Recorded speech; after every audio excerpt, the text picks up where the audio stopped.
نحمده ونصلي على رسوله الكريم أما بعد فأعوذ بالله من الشيطان الرجيم بسم الله الرحمن الرحيم يا أيها الذين آمنوا لا تتبعوا خطوات الشيطان ومن يتبع خطوات الشيطان فإنه يأمر بالفحشاء والمنكر۔ معزز سامعین کرام، اساتذہ کرام اور عزیز ساتھیوں، میں نے آپ حضرات کے سامنے قرآن مقدس کی ایک آیت پڑھی ہے جس میں رب کائنات نے ارشاد فرمایا کہ اے ایمان والو، شیطان کے نقش قدم پر مت چلو، اور جو شخص شیطان کے نقش قدم پر چلے گا تو شیطان اس کو بے حیائی اور برائی کا حکم دے گا۔ ملت اسلامیہ کے نوجوانوں، آج کی اس محفل میں اور آج کی اس مبارک اجلاس میں میری تقریر کا موضوع حالات حاضرہ اور ہماری ذمہ داریاں ہیں۔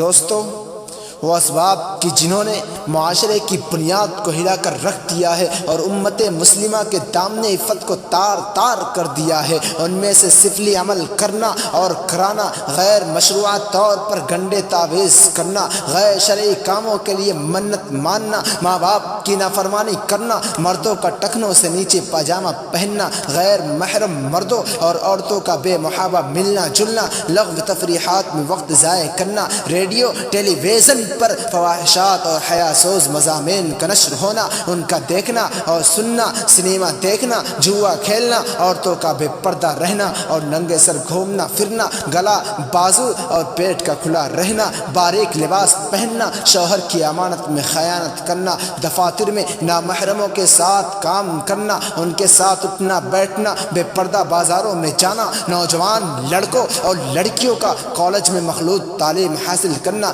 رشوت لینا اور دینا، سود لینا اور دینا، غیبت کرنا یا سننا، تصاویر کا رکھنا اور دیواروں پر لگانا، شوقیہ کتا پالنا، تقاریب شادی میں روپیہ پیسہ نمائش کے لیے خرچ کرنا، الغرض بہت سی خرابیاں ہیں جو ہمارے معاشرے اور سماج میں جاری و ساری ہیں۔ حضرات، ایک دور وہ تھا کہ گانا بجانا، ناچنا اور منہ کھول کے غیروں کے سامنے بیٹھنا معیوب شمار ہوتا تھا۔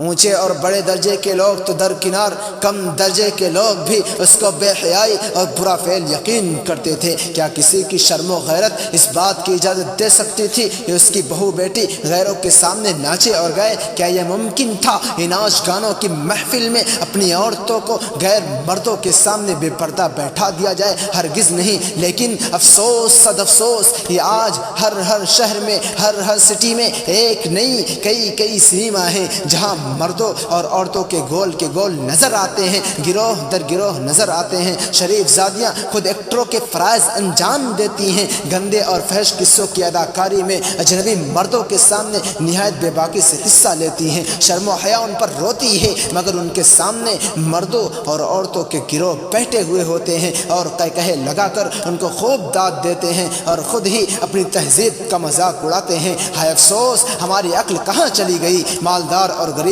سبھی اس بیماری میں مبتلا ہیں۔ سنیما دیکھنا ضروریات زندگی میں داخل ہو گیا ہے۔ کیا یہی انسانیت ہے؟ یہ اپنی بہو بیٹیوں کے ساتھ تماشا دیکھا جائے؟ آقا دو جہاں صلی اللہ علیہ وسلم نے تو ارشاد فرمایا ہے کہ میں گانے بجانے کو مٹانے کے واسطے بھیجا گیا ہوں، مگر ہم ہیں یہ آپ کے امتی ہیں اور بڑے زور و شور سے مسلمان ہونے کا دعویٰ کرتے ہیں اور خود فلمیں بناتے ہیں اور دیکھتے ہیں۔ سینکڑوں اور ہزاروں گھروں کی چھتوں پر جب نظر پڑتی ہے تو چاروں طرف لعنت کے انٹینا دکھائی دیتے ہیں جن سے ٹیلی ویژن پر پروگرام اور فلمیں آتی ہیں۔